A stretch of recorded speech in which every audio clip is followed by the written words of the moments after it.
Hello and welcome everybody to the Season 14 Division 5A Week 2 recap, where we had more death, more snakes, and even a probably record-breaking performance by one of our players. These are our 8 contestants.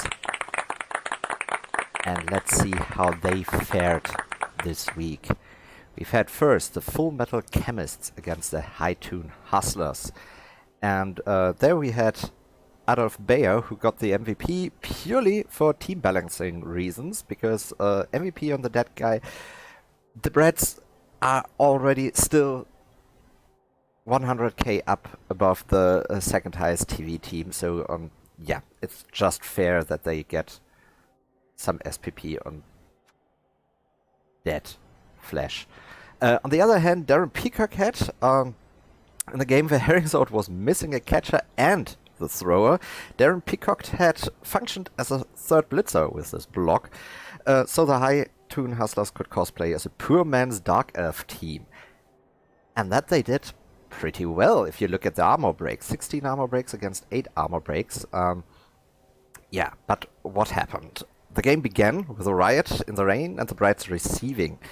And Kjeldal, the coach of the Full Metal Chemists, tempted Herringsword to use his wizard early 2 times in a row by forming a small night cube around the ball. And the second time Herringsword couldn't resist any longer, and the spectators got to see Fright Night when the wizard unleashed a fireball, knocking over the ball carrier and KOing Justus von Liebig, who is the Mighty Blow Knight for the Full Metal Chemist, and that guy never came back in this game. The scatter was good for the Breds, though, and they managed to clear a path, pick up the ball, and bring it into the end zone.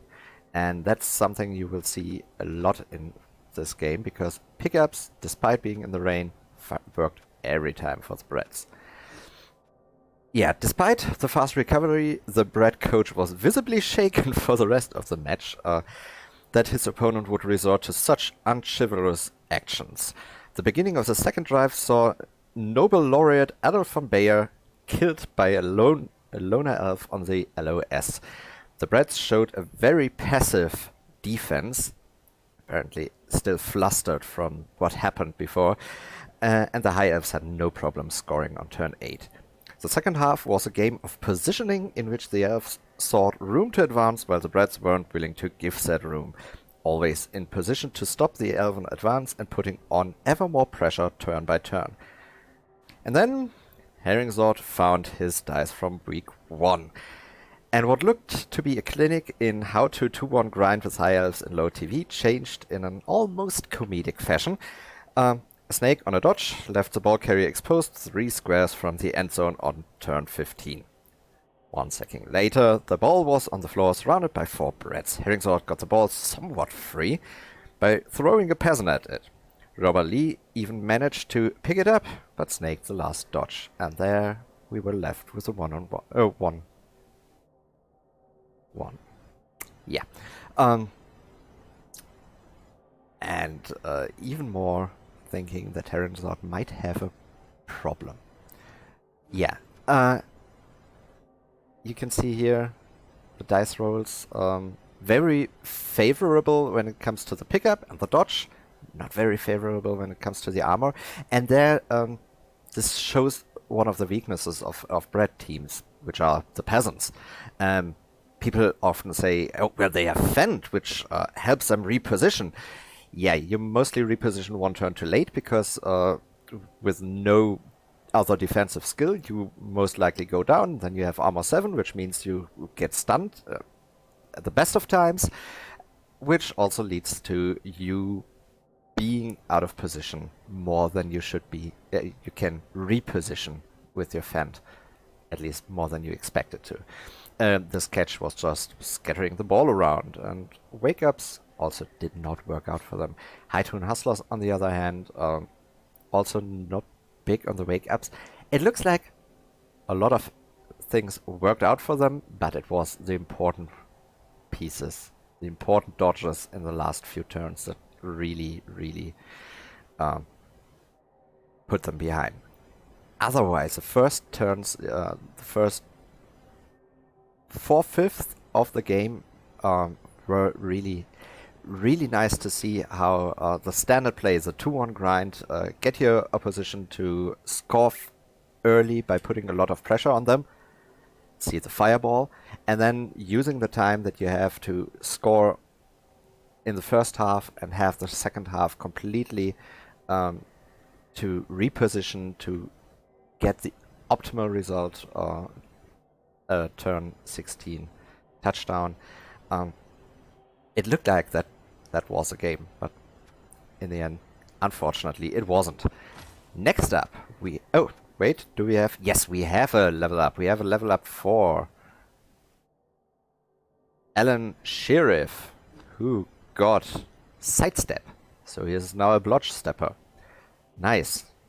Not annoying at all, he said sarcastically.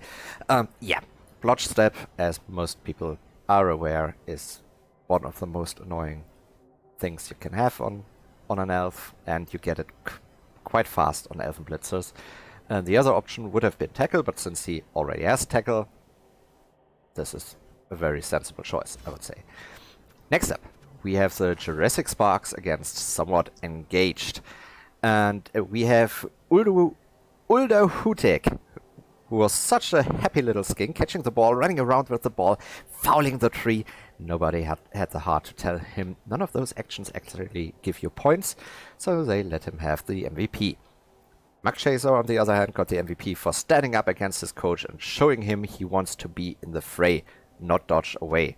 If you look at his stuff alone, yeah, 2 dodges failed. Those were not really the hardest dodges to make, and he does not have the dodge skill, and Dreamify did not reroll anything. But on the other hand, the block dice, they were nice. The first one die block into a KO on a Saurus. He wants to be in the fray. He's not really a wood elf. He's a dark elf or a Norse or something, in spirit at least.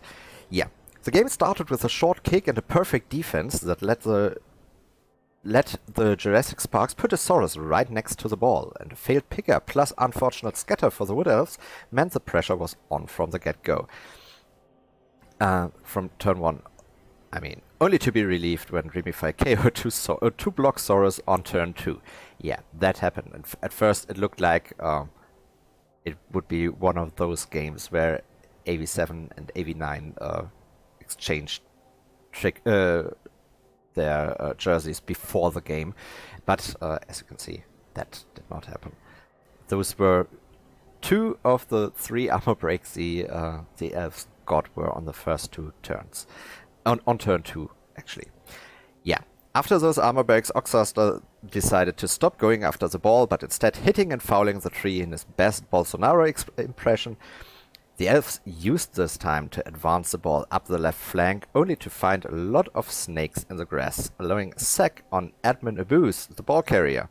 Using some nice chain pushes, Dreamify was able to get the ball back and score on turn 8. The second half began 9 against 9. Though 1 turn later it was practically 9 against 7, as one elf left the pitch, and the tree was a thirsty boy taking root far away from any lizards. On turn 11, Admin Abuse leapt into the lizard cage, which started a brawl that lasted for multiple turns, with the ball bouncing around players until you sneakily picked it up and potatoed it downfield, out of range of most surrounding Saurus and Skinks. With the elves scoring the 2-0 1 turn later, a deep kick and not enough time to realistically score, the lizards went back to play Brazilian president and tried to cut down every tree they came across. Yeah. It was practically domination by the Wood Elves most of the game. They just had the tools. The lizards did not have any tackle. They did not have the agility needed to get on those pesky important elves, and the elves ran around willy-nilly mostly, except for Mug Chaser, who just threw himself into the fray. Yeah, we have level ups on both teams. We have the Jurassic Sparks, who have a level up on Uldahutek, who got Sidestep. That's the stuff that you take if you don't roll a double on a skink. You're disappointed with the skink, you take Sidestep on him to be annoying. You could also take Diving Tackle to be also annoying, but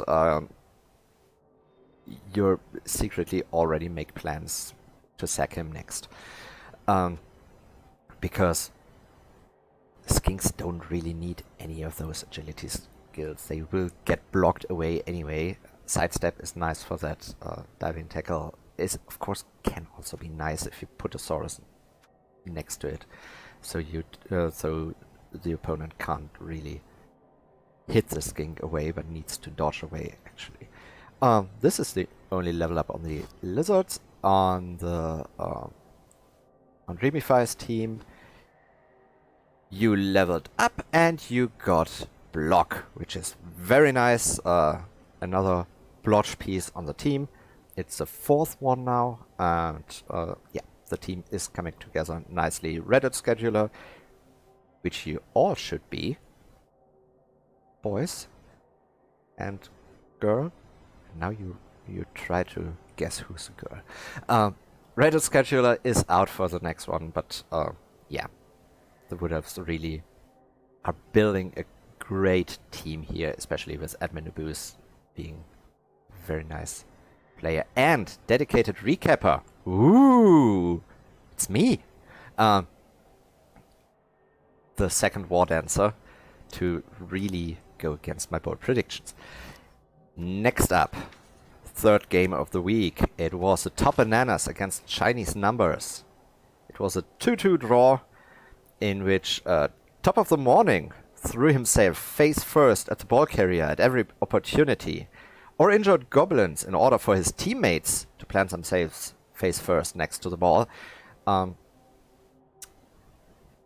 Yeah, good on you, lad.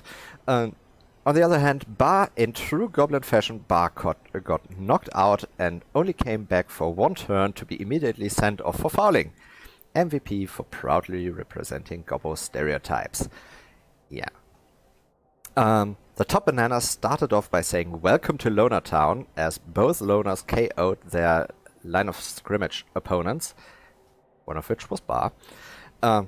They then abandoned the middle and left flank of the pitch completely and moved their whole team into the right outfield. Not always the best, because you get enveloped by a whole underworld team there. So the Top Bananas needed to throw some risky blocks and were forced to have to make a touchdown on turn 4. Yeah, the Chinese Numbers then needed to use all their cunning to get the ball into the end zone after a failed vanity pass that put them under a bit of pressure, mostly by Top of the Morning. But zigzagging around the Elven screen, they got a red to GFI over the touchdown line even on turn 7. On turn 8, there was a spicy loner foul to injure a goblin. And Bar then revenged his poor brother and got sent off for that. In the second half, the Underworld vigorously continued to fail their vanity passes, which put them under a lot of pressure until they exploded in turn 11. That saw 3 elves leave the field for the day, one of them in a casket. Yeah, the 2 loners, which were very successful brawlers in the first turn, they did not see the end of the game, unfortunately. And this gave the Underworld that were hurting a bit before the upper hand in player count 8-7. Still, low player numbers almost always give the elves an upper hand, who pressured the Underworld into scoring early once again on turn 13. The elves showed the reds how it's done by throwing an 8-square long pass after clearing up the left flank for their offense. They then made the drive a bit more exciting by blitzing back with the ball carrier against the troll. So the ball carrier came back and the thrower who threw the 8-square pass actually made a cage corner for the ball carrier. I don't know if that was planned.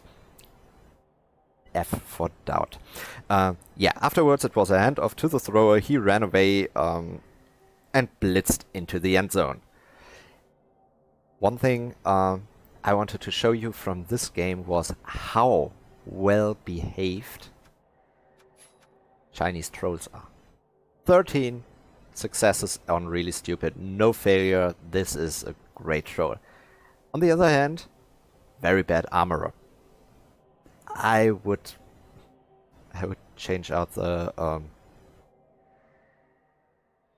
I don't know the English name, but since we are on the Chinese team, I say Zeugwart because that's the German word. Yeah, does not make any sense. Back to the teams, we have level ups. We have level ups on the top bananas that were not taken. Top of the morning got a strength up, and top long bomber got a armor up. Those are my guesses. They are as good as anything because I don't know what will happen to those. Probably dodge or accurate. I would guess. Yeah. On the other hand, the Chinese numbers also had level ups. They had a level up too. They didn't. You should look at your notes when you are recapping. Then, last game. It was how good people turn evil Necros against Legion 9 Uruts. And if you thought that Herringzord rolls bad snakes, you haven't seen half of it. Desperation was one of the few players who didn't mess up this game. He used the innovative strategy of nap time on the sideline to achieve this feat, which greatly impressed the MVP committee. On the other hand, Aquarius Gore was at the right place at the right time to pick up the ball. Nope, dropped it to try and pick up the ball and score the game-winning touchdown. Yeah, the game began spicy with Greed dying, as well as Sagittarius Gore and Bad Influence friends badly hurt in the first 2 turns. In true Necro fashion, the zombie got better and the guard white stayed out for the game. The Chaos then proceeded to form the patent-pending meat cube on their right flank. Unfortunately for the Necro, if you remove players before pushing on its side, the meat cube gets too spongy, and instead of the ball, you just get a moist squishing sound. Still, Hinde's game plan worked, like last week. Give them room on the side and force an early score, and if you remove enough players that the Chaos can't form a good elf screen turn 7, is apparently enough for enough time to get your 1-1 touchdown in. Then the teams went 1-1 into the second half, and a perfect defense allowed Legion 9 Urus to form an unwavering wall of flesh for defense. With no guard on the field, the Wolves got stuck in the wall, which moved slowly ever closer to the ball carrier, who legged it to the backfield. An early turn 1D skull into skull after a turn of only pushes sealed the fate of the base ball carrier on turn 13. The rest of the game was Chaos fumbling around with ball and the Necro fumbling everything else.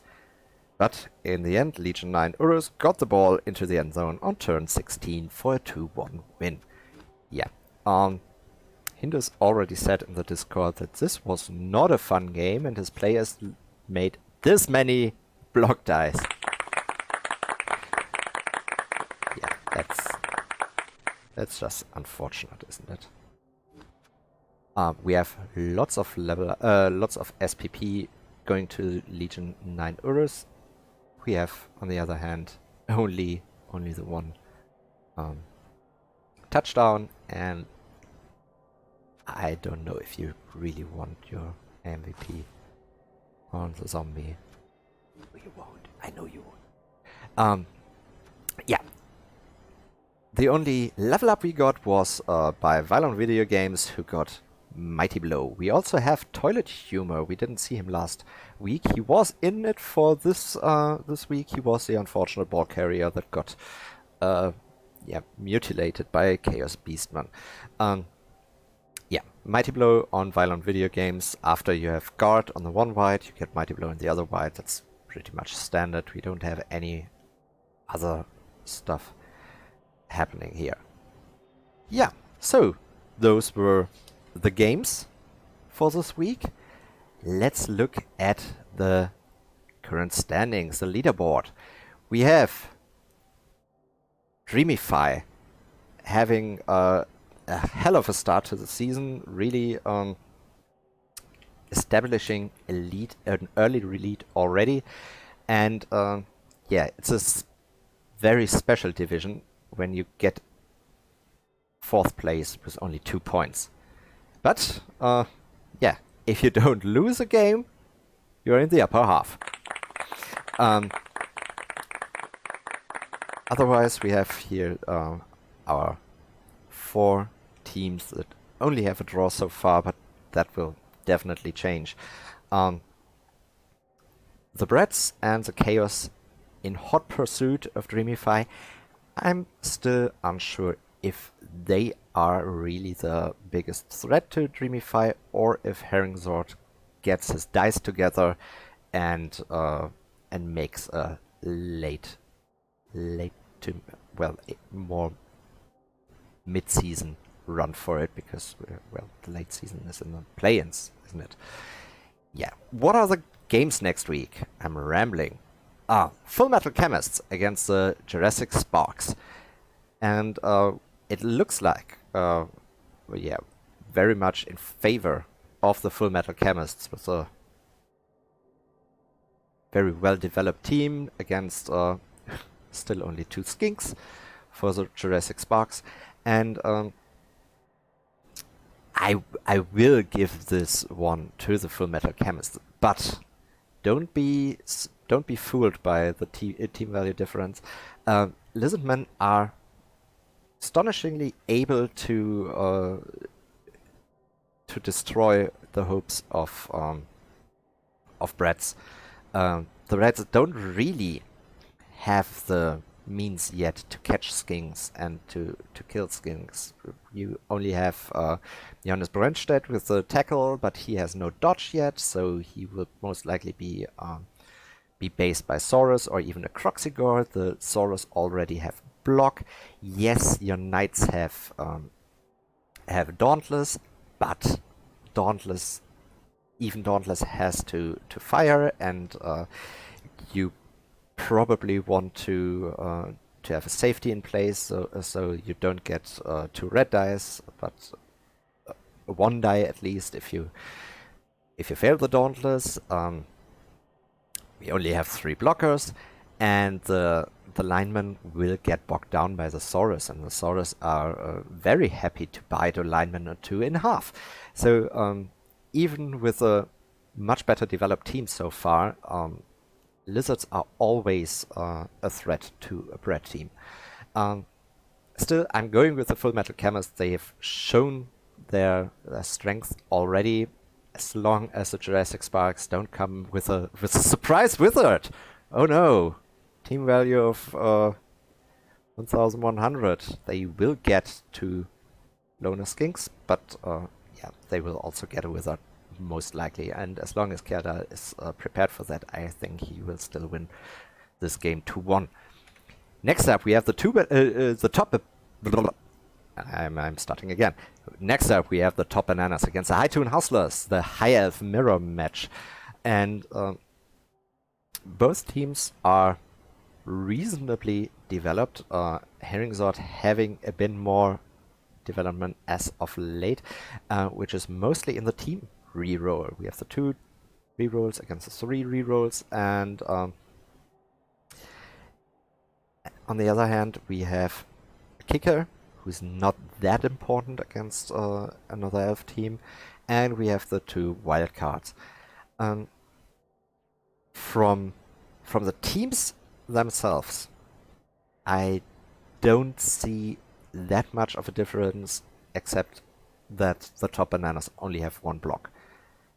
But they have 2 wrestle. So they are more of the defending style. This is more of an offensive style with 3 block. From the From the coach's perspective, Sir Trevor McD is still a pretty new coach to this to Blood Bowl and to Rebel, while Herringsword is a veteran who has achieved a lot and so has much more experience, went to Division 1 with a Camry team. So you normally would think, yeah, that goes to Herringsword, probably a 2-1 grind. And then you look at the record lately. And you see that out of the last 39 regular season games that Herringsword played, he had 22 draws. That's a record, I would guess. That's at least a lot. And just to help breaking the curse, I want to cast a curse this game to a draw, so that it will not be a draw, if you can follow my drift. I think it will be a 2-2. So that's my prediction for this game. And lastly, we have how good people turn evil against somewhat engaged. Top of the table against a team many people saw in contention for top of the table before the season started, that, well, is plagued by bad dice and sometimes bad plays not working. Or even working on the other side. Yeah, I would say this team needs, if it gets more players, there has to be snakes, one player, dub skulls, another player, and maybe even Zord dice as a third player next. On paper, I would say these teams look equally menacing to each other, except that the Necro do not have any tackle yet, but they have Mighty Blow, they have Guard, they have the Claw against the tree, which you will hopefully not use because the tree is a trap. And on the other hand, we have the star of the show, I would say, Admin Abuse, the War Dancer. Can't say anything else about him. He is the team at the moment. Rebel.net Scout, also nice that he got blocked, but yeah. I think dedicated recapper has big shoes to step into and to make a name for himself. Yeah. What do I think? How will this end? Given how the season has gone, I give this 2-1 to Dreamify. But I think this could be an upset from a standpoint of how the season has gone, not from what you would think about the game before the season. So I think they could the result could also change to 2-1 for Hindus. No problem at all. Still, my prediction 2-1 Dreamify. I can't count. Yeah, there's the last game. Legion 9 Urus against Chinese numbers. We have the Chaos against the Underworld. Two people who really... No, they don't even really want some points. Legion 9 Urus playing above expectations at the moment, with 4 points already for what's almost baby Chaos. Slowly turning into toddler Chaos. Yeah, not baby Chaos anymore, toddler Chaos now with 3 block and a dedicated ball carrier, the 2 Mighty Blow, yeah. Chinese numbers have even more Mighty Blow on their hands. What the Chinese numbers do not have is almost any armor on their team, so the Mighty Blow comes in very handy. They don't have much strength, which is one of the strengths of Chaos. What they do have is a lot of dodge against no tackle, and yeah, and we see 170k. I guess that might be another Beastman, but on the other hand, if you get another Beastman, you're giving your opponent a wizard, and I highly doubt you want to give the the Underworld Wizard, because they are all about scurrying through your lines and picking up the ball from where you least expect it, and then they are off. And you have a lot of goblins in the way suddenly that somehow weasel their way through your players. Yeah, a wizard is very nice for the Underworld, I would say, especially against Chaos. Even if the Chaos will form their patented meat cube. Still, damn it. I'm really not sure about this. So, what do you do if you're not sure about a game about how the game goes? You expect it to be a draw. 1-1. I say 1-1. Both get one touchdown and fumble the other. Yeah, here you go. Yeah, next up, last point on the list for today are the Week 2 awards. We have 4 awards this time, 2 new ones, 2 returning ones. We have Butterfingers for Sun, the Skaven thrower of the Chinese numbers. I told you in the recap of the actual game that they tried to throw a lot of vanity passes. Well, catching didn't work 2 out of 2 times. Passing didn't work 3 out of 4 times. So San, for your very, very mediocre performance overall and horrible performance when it comes to ball handling, you get the Butterfingers award. Then the Pillow Fists award goes to Titus Puyo, Chaos Warrior, fierce Chaos Warrior, even has block. Still 11 blocks, only 1 armor break that didn't even result in any KO, cast or kill. So yeah, not really that scary, this guy. He's a big pussy under that fierce helmet. Then, Nap Time award goes to Top Duck, who failed to wake up after KO 5 times. Most people don't even get the chance to wake up, get 3 chances to wake up from a KO. He got 5 and he still slept on. And then, last but not least, I said in the beginning we might have a record-forming performance. Run Forest Run award. 162 meters running with the ball. Not a single touchdown for the Trouble, but it's possible that this will be a seasonal record for Butch Cassidy, the catcher of the High Tune Hustlers. He ran around with the ball like a madman. That's over 3 times the length of the field, of the pitch, and it would have been a seasonal record in at least 6 past Rebel seasons. I wasn't able to get the data for season 12 and 13, but out of the first 11 seasons, this would have been the seasonal league record in 6 of them. So, Butch Cassidy, yeah, congratulations to you for your award.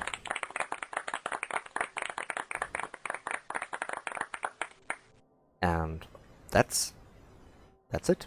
That's the whole shebang, the whole recap. I'm sorry for rambling a bit. I'm a bit tired, but that will not change for the rest of the week. So I thought I will just get on with it and do the recap. Anyways, I hope it was not too bad. I hope you liked it, you enjoyed it. If you have any feedback, please give it to me. Give it to me, give it to them. Yeah. So, with that, have a great week. Have a great week 3 with even more deaths, even more records, maybe less snakes. Have a good one, guys.